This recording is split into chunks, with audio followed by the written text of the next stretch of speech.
Hey, welcome back everybody. As you know, my name is Marcel and this is the Irnieracing YouTube channel where we talk about news, politics, and today we're focusing on the electric car. It's kind of like the electric car scam where they're selling you on something that they know doesn't work or they refuse to listen about it not working.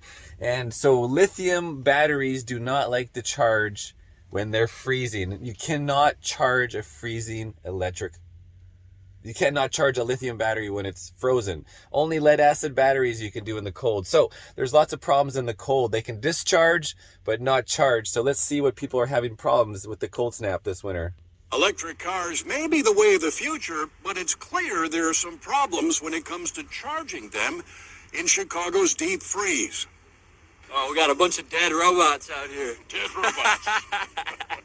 Dead Teslas packed the parking lot at this Tesla supercharging station in Oak Brook, a scene mirrored in other supercharging stations around the Chicago area.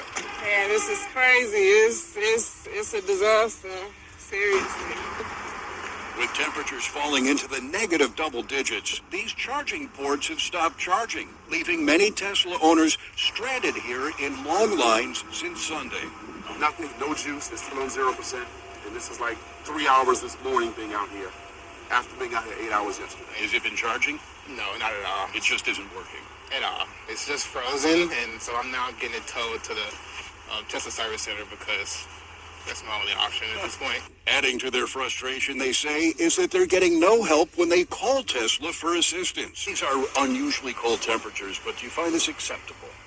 No, not at all. No. Not really. I think it's less on the actual vehicle and more on the infrastructure. Tesla has not responded to our emails for comment, but an automobile expert we talked to said that the owners of all EVs should hit the battery precondition button on their car before attempting to charge it in extremely cold weather. The battery precondition button, I assume that's kind of like a battery heater, but so you need to use the battery's energy to use the 12 volt or 48 volt or whatever the voltage is to then heat the battery. So you got to use energy to heat the battery to then charge the battery. I still have that same issue in my truck camper where I got to keep the batteries warm, so the batteries have to be inside, and then I run the furnace or the some type of heater or even like the stove, the oven, to create heat so the batteries can charge, whether it's from solar or from a generator. Let's take a look at another one. Look, it's an electric charger for an electric car. And right there, that is a diesel-powered generator. So this looks like it's an Aussie accent, and now we're in warm temperatures, the opposite. But how do you create electricity from diesel generator? I mean, the irony is just so crazy. I mean, it's fine if you want an electric vehicle, but don't push your globalist agenda that this is the solution for everybody and that it's actually a solution for less pollution or less waste of resources, less waste of manpower, because it's just a waste completely. Yes, electric. I like my electric chainsaw. I like my electric one wheel, electric bicycles, and of course there are cell phones. There is a purpose for it. But don't push that the electric car is the way to save the earth when it actually uses more resources to get the energy to put in that battery. And it's actually a loss of energy to try to, it's like taking 12 volt battery and then converting it through to AC with my inverter. It actually uses more energy than directly to the 12 volt. Like if I could connect a TV to 12 volt, it's going to pull in say 1 or even less than 1 amp hour. But if I have to convert it to AC, and then power the AC television, it's going to do in like 2 amp hours for the same job.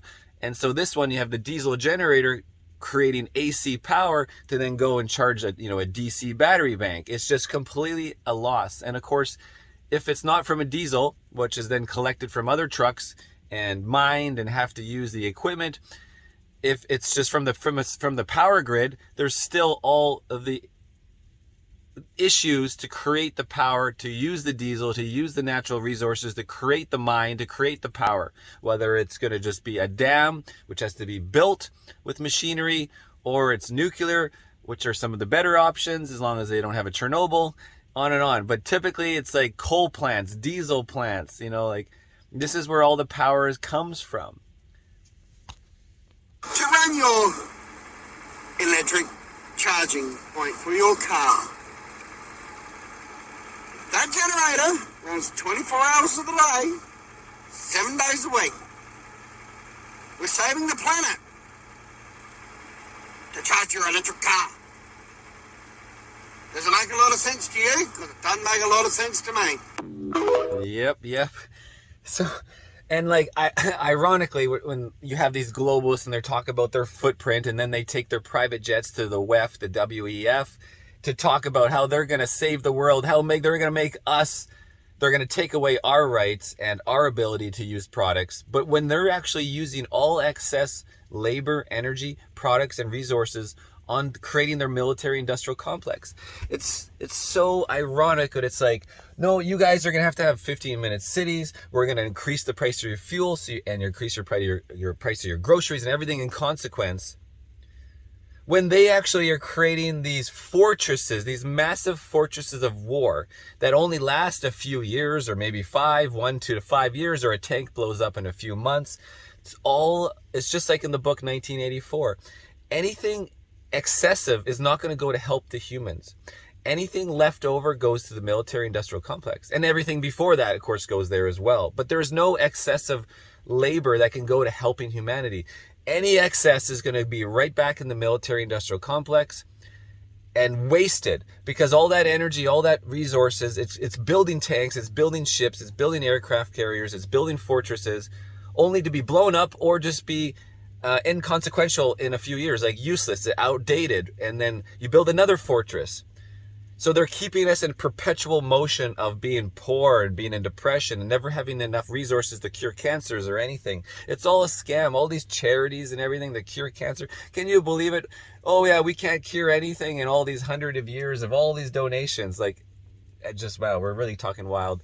And then so my footprint with my truck camper, I'll have people complain about, you know, anything and everything from my single track on my dirt bike to, you know, dumping gray water in the desert or something stupid like that. When my footprint, my garbage footprint is just tiny. And here you have a overlander, you know, from Germany living in the 20-foot box. I'm living in, essentially it's like 11-foot box with the extension. It's just our footprint is so small. We have full solar on the roof. We have a little generator for charging the batteries. You know, very little garbage waste compared to your home, your massive amount of garbage. Like, have you ever seen new homes being built and how the dumpsters just get filled with everything? Even new products, like home builders, they'll throw an entire box of new nails or screws away because they're just not organized anymore, and they don't want to take the time to like select out or reorganize them, because the amount they're being paid per hour, it's better just throw the material away, brand new materials, in the dumpster than actually have somebody sort it out. Anyways, what are your thoughts on use of energy, the electric car scam, the 2030 globalist agenda bullshit? Irnieracing, guys.